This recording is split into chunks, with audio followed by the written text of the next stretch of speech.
bahrainnow.org. I'm Amy Goodman as we turn to Bahrain, where security forces continue the crackdown on protesters across the country over the weekend.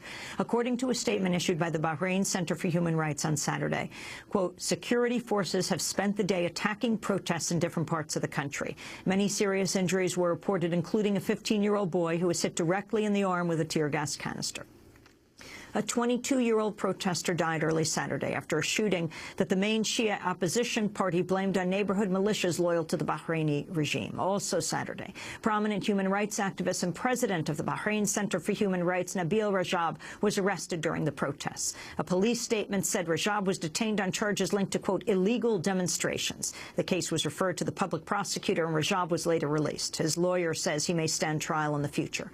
In the past year, Bahraini security forces have killed dozens of demonstrators. Hundreds more have been arrested or fired from their jobs. The island nation of Bahrain is a key strategic ally of the United States in the Middle East, home to the U.S. Navy's Fifth Fleet. Meanwhile, jailed human rights activist Abdulhadi Alkhawaja is on the 54th day of his hunger strike. With concerns about his health increasing, Amnesty International demanded Friday his release, quote, immediately and unconditionally. Alkhawaja was arrested last April during a government crackdown on protests by the country's Shia majority that has been demanding greater rights from Sunni rulers. He's been refusing food since February 8th to protest the life sentence he received in June for allegedly plotting against the state. His lawyers announced today they are appealing his conviction. For more, we go directly to the capital of Bahrain, Manama. We are joined by Alkhawaja's daughter, Zainab. She herself is a pro-democracy activist and has been detained in the past for protesting, most recently in February on the anniversary of the country's pro-democracy movement. We're also joined via Democracy Now! Video stream by Nabeel Rajab, president of the Bahrain Center for Human Rights, who was just released from detention. We welcome you both back to Democracy Now! Nabeel Rajab, you were held and then you were released. Talk about the condition of Mr. Alkhawaji, who's on the 54th day of his hunger strike.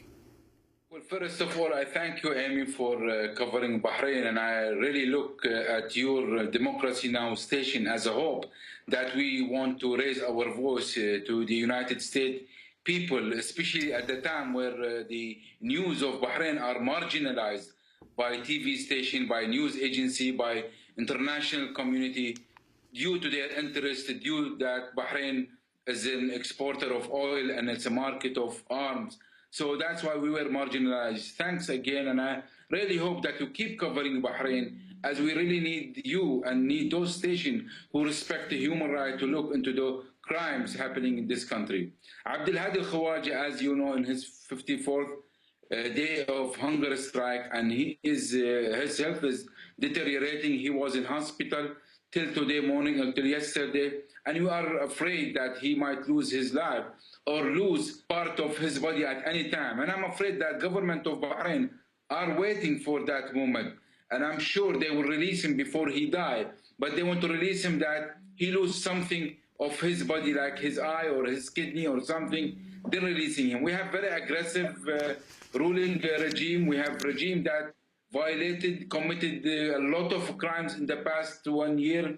Last year at this time I spoke to you, Amy, and I told you we have around 20 people died. Now I'm telling you more than 80 people were killed, thousands of people were detained, thousands of people were targeted in their work and fired from work, mosques being demolished, people's houses being robbed by mercenaries brought by the government. Unfortunately, you don't hear that quite in international media, but this is what's happening in Bahrain, and we seek international help. We seek international intervention on Bahrain, politically, economically, to pressure the government to stop the crime committed against the people and against all the prisoners, including my colleague and my teacher, Abdulhadi Alkhawaja. I wanted to ask Zainab, the daughter of Abdulhadi Alkhawaja, what you have heard about your father's condition right now. He was in jail, then we heard hospital, then back in jail. What do you know, Zainab? We don't know much. We're not always told what exactly is happening. Sometimes we hear the news from other detainees who call their families. My father right now is between prison and hospital. His blood sugar keeps getting very low and he has to be transferred to hospital. What we also know is that the prison doctor has told my father in front of his lawyer that he might go into a coma in any minute, and if he sleeps, he might not wake up. Why is he being held? Why was he arrested, Zainab? My father has been arrested. Actually, in a few days, it's going to be for 1 year now and sentenced to life in prison because he's a human rights activist, because he has been educating people about their rights and reporting human rights abuses in Bahrain. Talk about the day of his arrest. We have been following this story very closely with you, Zainab, who've been telling us what was happening. You were there when he was arrested? Yes, I was there when they arrested my father very brutally. They beat him up in front of us, and they left his blood on our steps, on our stairs, before taking him away. He was arrested so brutally that he had to be taken straight to hospital and be under surgery for 4 hours because they had fractured his jaw in 4 different places. And you yourself have been arrested as well in this past year and have gone on hunger strike as you protest your father's detention. Yes, I have. I have been arrested a few times, and I have been on hunger strike, and that's why I can't understand how my father is able to continue until now. I know how painful it is to go on hunger strike, even though I was only on hunger strike for 10 days. Zainab, when you were held in detention, when you were arrested and jailed, you wrote a poem about your father. Can you read it for us? Yes, for sure. This last time when I was arrested, my father had already started his hunger strike, and that's why I wrote this poem.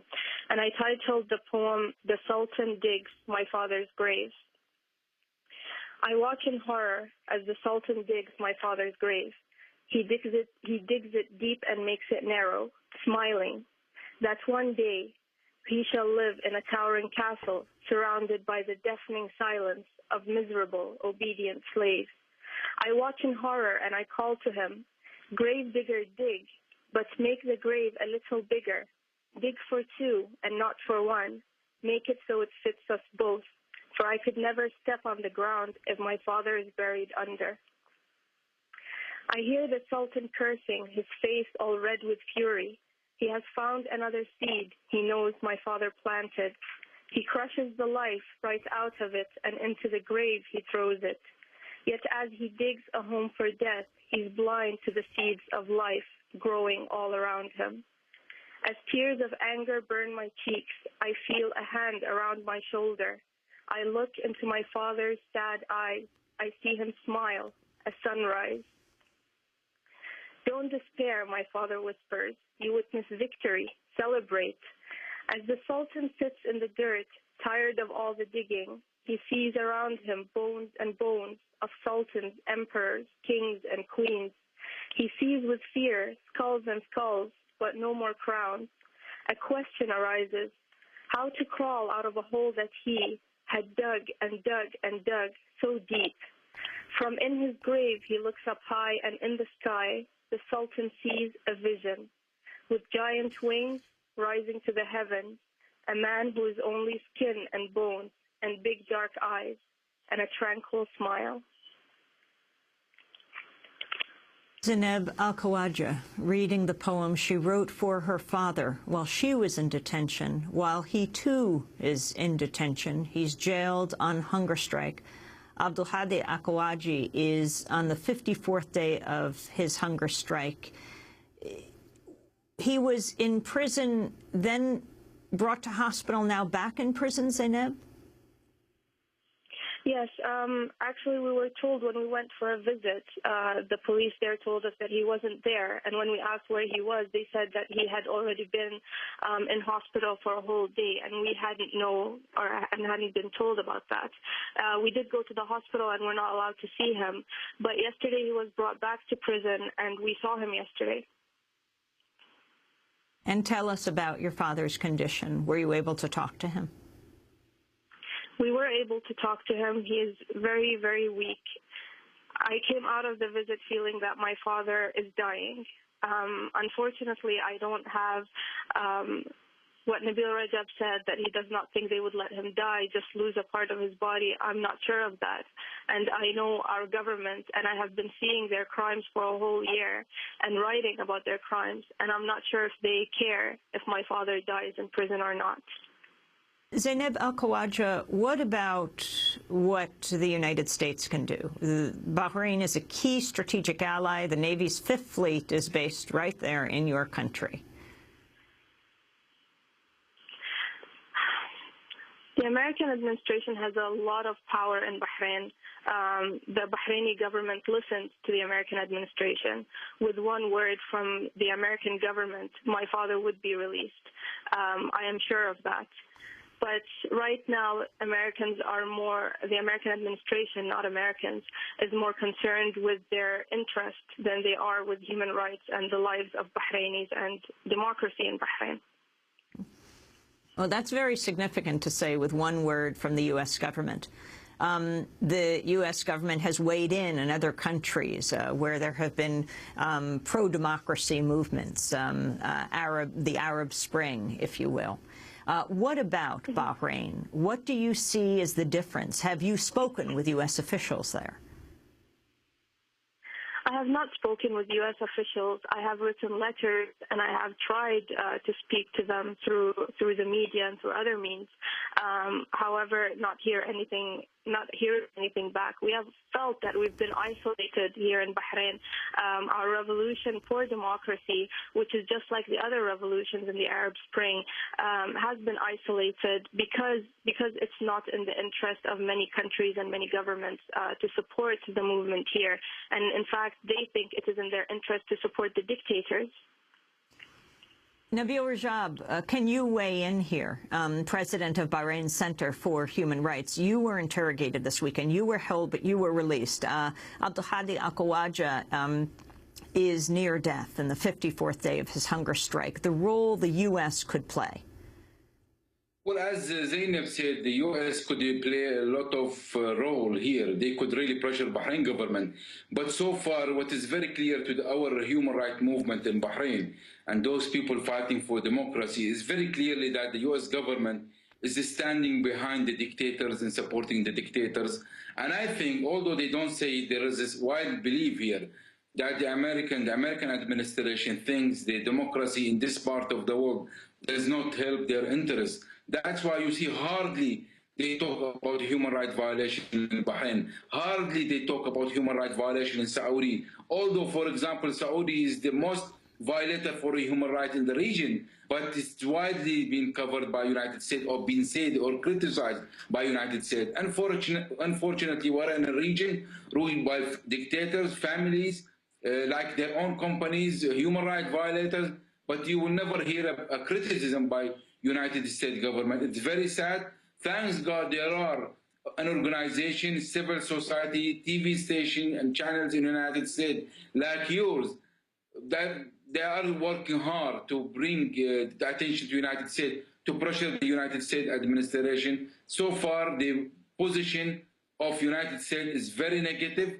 There is, as you see now, they have two different packages for two different revolutions in Bahrain and in Syria. They have two different language. They have two different ceiling for both language towards different revolution. Very disappointing. But when we started, we counted in our own people. We counted in our own beliefs on the cause that we're fighting for.